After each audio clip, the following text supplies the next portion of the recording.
तो कैसे हैं आप लोग? मैं अतुल चौधरी एक और नए एक्सेल की वीडियो में आप लोगों का स्वागत करता हूं। हमारी एक्सेल ट्रेनिंग का डे नंबर 35। पिछले 34 वीडियो से मैंने आपको एक्सेल के बेसिक से लेके प्रॉपर एडवांस फॉर्मूले तक का यूज बताया है। और अभी हमारा जो सेक्शन चल रहा है जहां पर हम यूज कर रहे हैं फॉर्मूलेज, जहां पर हम कंबाइन करके यूज कर रहे हैं। जैसे कि हम नेस्टेड इफ जान चुके हैं, उसके अलावा हम वी लुकअप्स यूज कर चुके हैं, मैच के साथ इंडेक्स मैच यूज कर चुके हैं, इनडायरेक्ट यूज कर चुके हैं अल्टरनेट फॉर्मूलेज के साथ। तो इस तरह से अलग अलग चीजें हम यूज कर रहे हैं। तो आज मैं आपके लिए जो लेके आया हूँ वो ऑप्शन लेके आया हूँ मैं आपके लिए reverse V lookup. V lookup आप लोग जानते हैं नॉर्मली वी लुकअप कैसे वर्क करता है। जैसे कि मैंने आपको पिछली वीडियोस में भी बताया कि वी लुकअप आपके लिए हमेशा आपका जो भी डेटा सोर्स होता है, जैसे मेरे यहाँ पे ऑर्डर आईडी है, इस ऑर्डर आईडी के आगे जो भी मेरे पास मेन डेटा सोर्स होगा, जैसे यहाँ पर मेरे पास ये है ऑर्डर आईडी, इस ऑर्डर आईडी के अगेंस्ट जो भी डेटा आगे की तरफ होगा यानी राइट हैंड साइड की तरफ होगा, city, state, category, product name, sale, quantity, profit, ये सारे मैं वी लुकअप के थ्रू इजीली उठा सकता हूँ। लेकिन अगर मुझे चाहिए वहां पे कंट्री नेम, ऑर्डर डेट या कंट्री, कस्टमर नेम, ये सारी चीजें चाहिए, तो ये मुझे लेके आनी पड़ेंगी किसी और फॉर्मूले के थ्रू, या मुझे इसमें लगाना पड़ेगा रिवर्स वी लुकअप, यानी जहां पर मैं उसका पीछे का डेटा भी उठा सकूं। तो उसको कैसे लगाते हैं वो मैं आपको इस वीडियो में आज बताऊंगा। तो थोड़ा सा मैं आपको वी लुकअप का सिनेरियो एक बार फिर से समझा देता हूं कि वी लुकअप कैसे यूज होता है। बाकी मैंने पिछले वीडियोस में वी लुकअप बताया है आप लोगों को, अब वहां पे जाके देख सकते हैं। मेरे वीडियो नंबर 32, 34 में आपको वी लुकअप का फॉर्मूले मिल जाएंगे, 31 में भी आपको वी लुकअप नॉर्मली मिल जाएगा। अब मैं एक बार नॉर्मली दोबारा से आपको समझाता हूँ कि नॉर्मल वी लुकअप मुझे यहाँ पे सिटी और स्टेट चाहिए, तो मैंने वी लुकअप लगाया, उसके बाद यहाँ पर जाके मैंने ऑर्डर आईडी को सेलेक्ट कर दिया। और अब मुझे, ताकि जब मैं सिटी से फॉर्मूला उठा के स्टेट के अंदर पेस्ट करूं, तो मेरा जो कर्सर है वो, यानी जो मेरा सेल रेंज है वो यहीं पे रहे, ए वाले कॉलम के अंदर। तो उसके लिए मुझे क्या करना पड़ेगा, उसके लिए मुझे इसको फ्रीज करना पड़ेगा। लास्ट वीडियो में मैंने आपको फ्रीज का प्रॉपर कॉन्सेप्ट समझाया, जहां पर मैंने 17-18 मिनट का एक वीडियो क्रिएट किया है, उसमें आप जाके देख सकते हैं। बाकी आई बटन पे आपको लिंक मिल जाएगा, उस पर भी आप क्लिक करके चेक कर सकते हैं। अब मैं यहाँ पर जाकर इसको मैंने 3 बार F4 प्रेस किया और ए कॉलम को फ्रीज कर दिया। उसके बाद मैंने फिर से कॉमा दिया। अब मैं अपने डेटा सेट में जाऊंगा, मुझे ऑर्डर आईडी के अगेंस्ट डेटा चाहिए, और उसके अगेंस्ट चाहिए क्या, मुझे चाहिए सिटी और स्टेट, यानी मेरे को जो चाहिए ई और एफ कॉलम। तो मैंने तीनों कॉलम सेलेक्ट कर दिए और उसके बाद एक बार F4 फ्रीज करके उसको फ्रीज कर दिया। प्रेस करने के बाद अब मैंने कॉमा दिया। अब मेरे को चाहिए वहां पे सिटी और स्टेट, तो पहले नंबर पे सिटी है, दूसरे पे स्टेट है, यानी अगर ऑर्डर आईडी के कॉलम से मैं गिनना शुरू करूं तो दूसरे नंबर पे आती है सिटी और तीसरे पे स्टेट। तो मैं अभी सिटी में हूं, मैं कॉमा लगाऊंगा, 2 प्रेस करूंगा, उसके बाद फिर से कॉमा लगा के 0 प्रेस करूंगा, एंटर कर दूंगा, तो ये मेरी सिटी आ गई। और यही अगर मुझे स्टेट लेके आनी है तो मुझे इस फॉर्मूले को पेस्ट करने के बाद यहाँ पे 3 लिखना होगा। तो अब जैसे ही मैंने ये लिखा तो यहाँ पर आप देखेंगे कि यहाँ पर जाकर इसका आंसर आ गया। लेकिन यही अगर मैं उठाना चाहूँ कस्टमर नेम और कंट्री, तो यानी अगर मैं यहाँ पर जाऊँ, इक्वल वी लुकअप लिखूँ, सेलेक्ट करूँ, फ्रीज करूँ डेटा को, कॉमा देता हूँ, यहाँ पे जाता हूँ, तो अब देखिए यहाँ पे ऑर्डर आईडी तो यहाँ पे है, लेकिन मेरा जो डेटा है कस्टमर और उसका, वो पीछे की तरफ है। तो अगर आप सोच रहे हैं कि माइनस में आप लगा सकते हैं, तो वो नहीं होता। इसमें जाते हैं, कॉमा प्रेस करते हैं, F4 प्रेस करेंगे, कॉमा, मैं -1 कर देता हूँ। अगर आप सोच रहे हैं कि माइनस में चला जाएगा, तो मैंने -1 कर दिया, कॉमा 0 और bracket close, enter. N A आएगा, क्योंकि ये कोई सिनेरियो ही नहीं बनेगा माइनस में, वो आपका सेल रेफरेंस लेगा नहीं, क्योंकि सेल तो हमेशा 1 2 3 में चलेंगे, आपके कॉलम के नंबर्स तो 1 2 3 में चलेंगे। तो इसके लिए हमें क्या करना पड़ेगा, इसको हमें मल्टीपल यानी एक और फॉर्मूला यूज करके रिवर्स में ले जाना पड़ेगा। रिवर्स में यानी हमारे जो ऑर्डर आईडी है उसके पीछे से डेटा उठाना पड़ेगा। उसके लिए हमें क्या करना पड़ेगा, इक्वल टू वी लुकअप लिखेंगे सबसे पहले हम, उसके बाद ऑर्डर आईडी को यहाँ पे सेलेक्ट करेंगे। सेम प्रोसेस, ऑर्डर आईडी के बाद हम उसको फ्रीज जरूर करेंगे, क्योंकि हमें 2 कॉलम उठाने हैं, कस्टमर नेम और कंट्री। अगर मुझे एक ही कॉलम उठाना होता तो फ्रीज करने की कोई जरूरत नहीं थी। अब मैंने कॉमा दिया, अभी मेरे से कह रहा है टेबल एरे। अब यहाँ पर हम एक चेंजेस करेंगे, टेबल एरे हम जो उठाएंगे वो उठाएंगे एक अदर फॉर्मूले के थ्रू, जो कि है चूज का फॉर्मूला, जिसको मैं आपको ऑलरेडी वीडियो नंबर 28 में बता चुका हूँ, आप जाके देख सकते हैं। बाकी आई बटन पे आपको उसका लिंक मिल जाएगा। तो मैंने यहाँ पे चूज का फॉर्मूला लगाऊंगा सबसे पहले, CHOOSE चूज। मैंने जैसे ही यहाँ पे लिखा, टैब प्रेस किया, ये आ गया। अभी मेरे से कह रहा है इंडेक्स नंबर। अब मुझे इसको एक इंडेक्स नंबर देना पड़ेगा और उसके अगेंस्ट मुझे इसकी वैल्यूज देनी पड़ेंगी।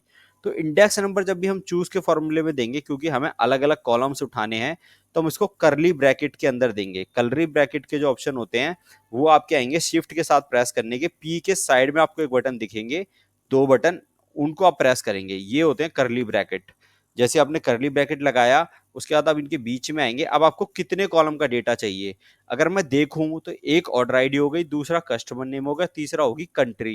यानी मुझे जो डेटा चाहिए 3 कॉलम का चाहिए।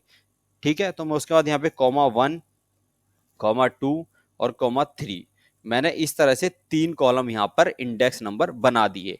अब मैं करली ब्रैकेट के कॉलम से बाहर आ जाऊंगा और फिर यहाँ पर कॉमा लगा दूंगा। ठीक है, जैसे मैंने कॉमा लगाया, अब ये मेरे से कह रहा है वैल्यू 1।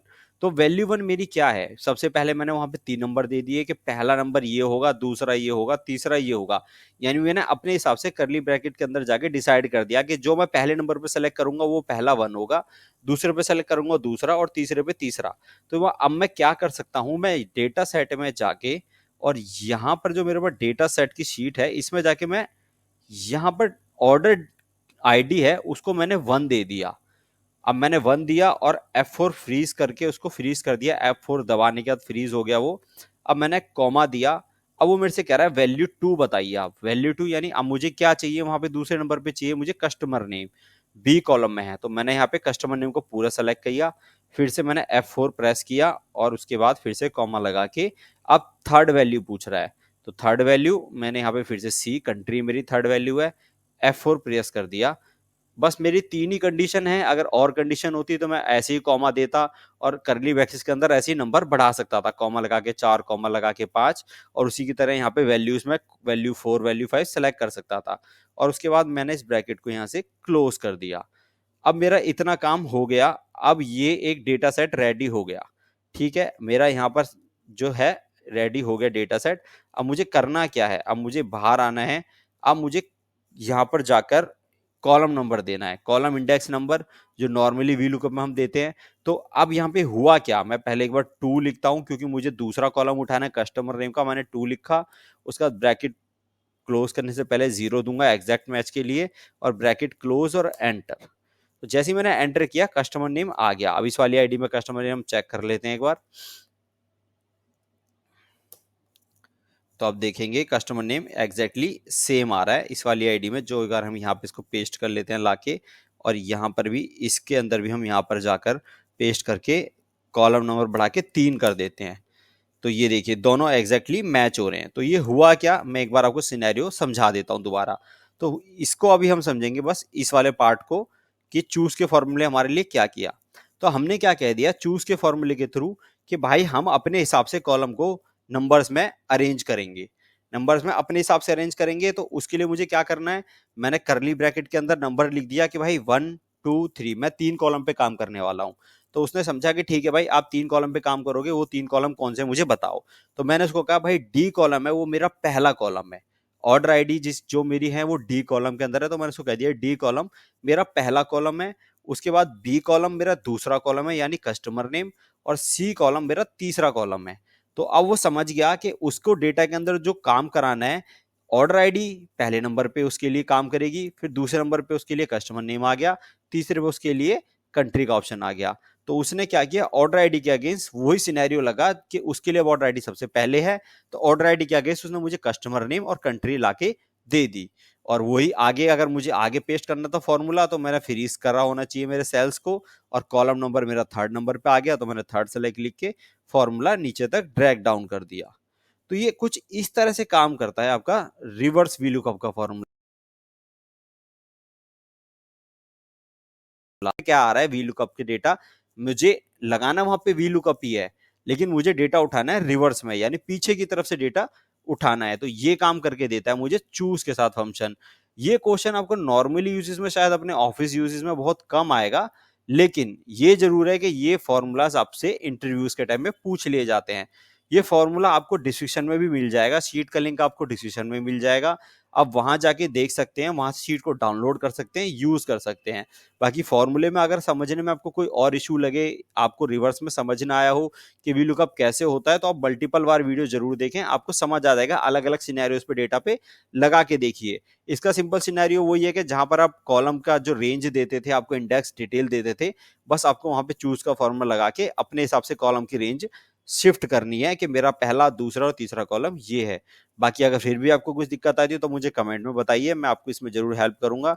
बाकी आज के लिए वीडियो में इतना ही रहेगा। अब हम मिलेंगे आपसे अगले वीडियो में, जो कि हमारा होने वाला है एरर के रिगार्डिंग, जहां पर मैं आप लोगों के लेके आऊंगा हर तरह के एरर का सोल्यूशन। एक्सेल में जितने भी तरह के एरर आप लोगों को आते हैं वो क्यों आते हैं और उसका सोल्यूशन क्या होता है। तो आज के वीडियो में रहेगा इतना ही। अब हम मिलेंगे अगले वीडियो में। अगर आप चैनल पे नए हैं तो सब्सक्राइब जरूर करें, वीडियो को लाइक करें, ज्यादा से ज्यादा लोगों को शेयर करें। जब तक के लिए गुड बाय, थैंक यू।